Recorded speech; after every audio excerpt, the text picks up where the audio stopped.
കേന്ദ്രമന്ത്രി സുരേഷ് ഗോപിയുടെയും ബി.ജെ.പി സംസ്ഥാന അധ്യക്ഷൻ രാജീവ് ചന്ദ്രശേഖറും 2026 ഇലക്ഷന് മുന്നോടിയായി നിർണായക പ്രവർത്തനങ്ങളാണ് നടത്തി വന്നുകൊണ്ടിരിക്കുന്നത്.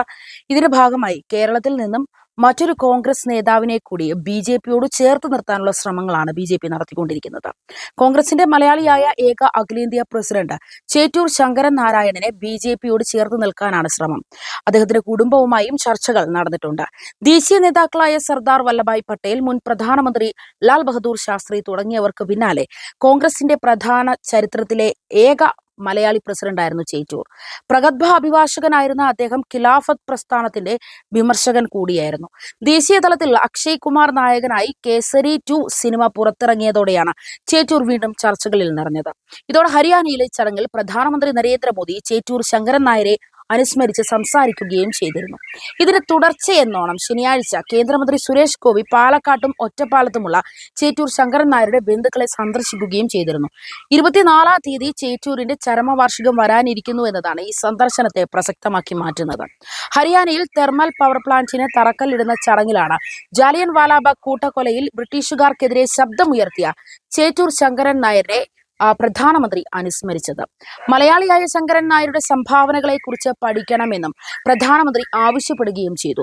പാലക്കാട് ചന്ദ്രനഗറിലെ വീട്ടിലെത്തി ജസ്റ്റിസ് ചേറ്റൂർ ശങ്കരൻ നായരെയും ഒറ്റപ്പാലത്ത് പാലാട്ട് വീട്ടിലും സന്ദർശനം നടത്തി. വിരലിൽ എണ്ണാവുന്ന പാർട്ടി നേതാക്കളെ മാത്രമാണ് വിവരം അറിയിച്ചിരുന്നത്.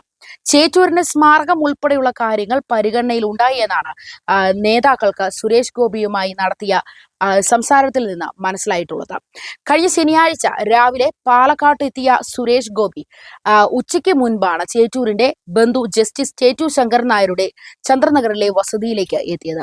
ബി.ജെ.പി സംസ്ഥാന general secretary C Krishnakumar, east ജില്ലാ പ്രസിഡന്റ് പ്രശാന്ത് ശിവൻ, ശങ്കു ടി ദാസ് എന്നിവരും സുരേഷ് ഗോപിക്കൊപ്പം ഉണ്ടായിരുന്നു.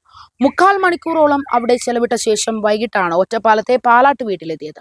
ചേറ്റൂർ ശങ്കരൻ നായരുടെ മകളുടെ മകൾ മാലതി, ഇവരുടെ മകൾ ജാനകി, ബന്ധുക്കൾ എന്നിവരുമായി സൗഹൃദ സംഭാഷണവും നടത്തിയിട്ടുണ്ട്. ഇവർക്കായി മധുരവും കരുതിയിരുന്നു. കുടുംബത്തിലെ എല്ലാവരെയും പരിചയപ്പെട്ട് ചേറ്റൂർ ശങ്കരൻ നായരുടെയും കുടുംബാംഗങ്ങളുടെയും ചിത്രങ്ങളും കണ്ടതിനു ശേഷമാണ് അദ്ദേഹം മടങ്ങിയത്.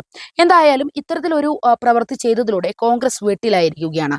കോൺഗ്രസിന്റെ ചരിത്രത്തിലെ ഏക മലയാളി പ്രസിഡന്റ് ആണെങ്കിലും രാഷ്ട്രീയമായി അദ്ദേഹത്തിന്റെ സ്മരണ നിലനിർത്തുന്ന യാതൊന്നും തന്നെ ആരും ഇതുവരെ ഒന്നും നിർമ്മിച്ചിട്ടില്ല. ചരമവാർഷിക ദിനത്തിൽ പ്രാദേശിക നേതാക്കളുടെ നേതൃത്വത്തിൽ പുഷ്പാർച്ചന നടക്കും എന്നതൊഴിച്ചാൽ മറ്റു ചടങ്ങുകളൊന്നും ഉണ്ടാകാറുമില്ല. ഒറ്റപ്പാലത്തും മലങ്കരയിലും ഉൾപ്പെടെ വിദ്യാഭ്യാസ സ്ഥാപനങ്ങൾ അദ്ദേഹത്തിന്റെ സ്മരണാർത്ഥമുണ്ടെങ്കിലും ദേശീയ പ്രസ്ഥാനത്തിന്റെ ഭാഗമായ ഈ മലയാളിയുടെ ചരിത്രം ഇനിയും വേണ്ടത്ര ആദരിക്കപ്പെട്ടിട്ടില്ല എന്നുള്ളതും സത്യമാണ്. അതേസമയം സുരേഷ് ഗോപിയുടെ ഈ സന്ദർശനത്തോടെ അപകടം മണത്ത കോൺഗ്രസുകാർ ചേറ്റൂർ ശങ്കരൻ നായരുടെ സ്മരണ ഏറ്റെടുക്കാനുള്ള ബി.ജെ.പി നീക്കത്തിന് തടയിടാനായിട്ടുള്ള ശ്രമം തുടങ്ങിയിട്ടുണ്ട്. പക്ഷേ എന്നിരുന്നാലും ചേറ്റൂർ ശങ്കരൻ നായരുടെ കുടുംബവും മറ്റും ബി.ജെ.പിയോട് ചേരാനുള്ള താല്പര്യം പ്രകടിപ്പിച്ചതായിട്ടാണ് ഇപ്പോൾ പുറത്തുവരുന്ന റിപ്പോർട്ടുകൾ സൂചിപ്പിച്ചുകൊണ്ടിരിക്കുന്നത്.